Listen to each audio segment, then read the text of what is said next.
Hey guys, it's Matt here. Just want to do a quick review of the Schwinn DSB hybrid bike. I've been riding it for about a week and a half now. I took it and sanded it down, took all the decals off of it, and gave it a custom paint job. And I'm going to go ahead and show you guys the bike and give you some of my thoughts on how it rides and just the overall quality for what you're paying. I bought this one used off of a guy that I think he injured his hip, and he said he couldn't swing his leg over the saddle anymore, so he got a Schwinn Suburban, which is a little lower for him, and I picked this up for 180 bucks, which is about $100 less than if you were to just get it, MSRP.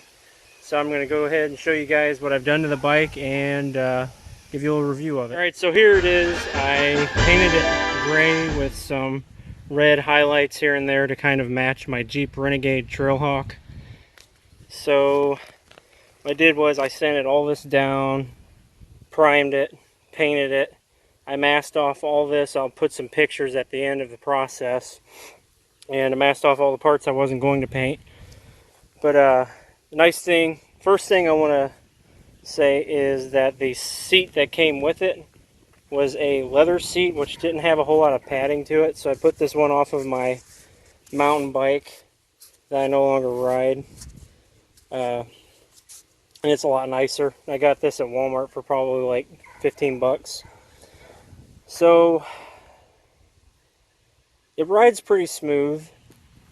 The fork works pretty good. It does the job. I did a little research on a Facebook page I'm a part of for cyclists, and apparently these shocks are not air, they're coil.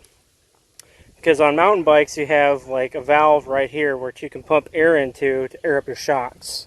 But on these ones, I'll just go ahead, maybe pull this off and show you guys. There's nothing in there. It's just coils. It's got some springs right here and some rubber bushings.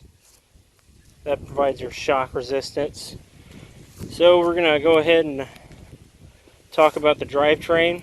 It's got Shimano gearing on the back, but it's got an in-house gearing on the front. So the derailleur is Shimano.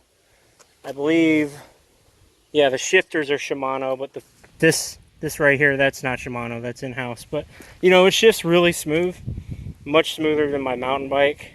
It did not have Shimano, and can't say enough about how much I like how it shifts.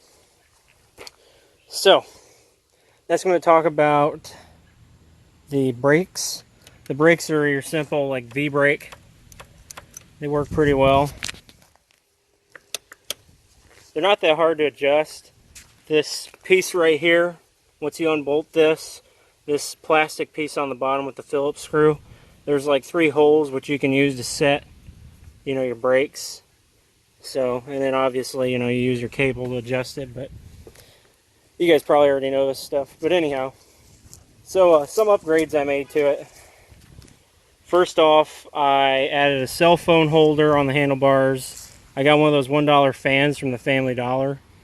And doesn't do much for you. You're going down the road, but if you're stopped at an intersection and it's a hot day, that gives you a little bit of relief. So it's kind of gimmicky, but it works.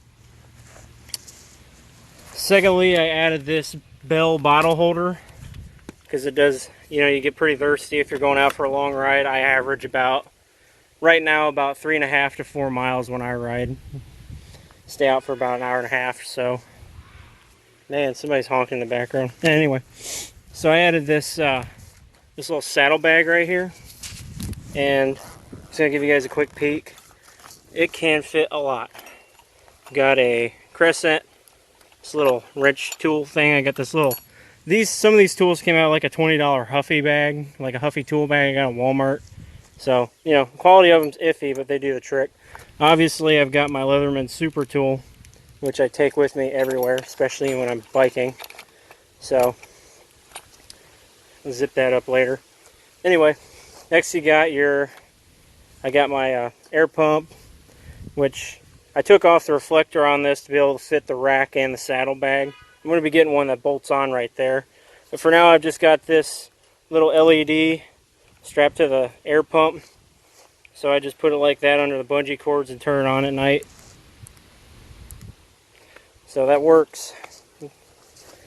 And, well, anyway, let's get back to the bike. So anyway, tires it comes with are 700C by 38.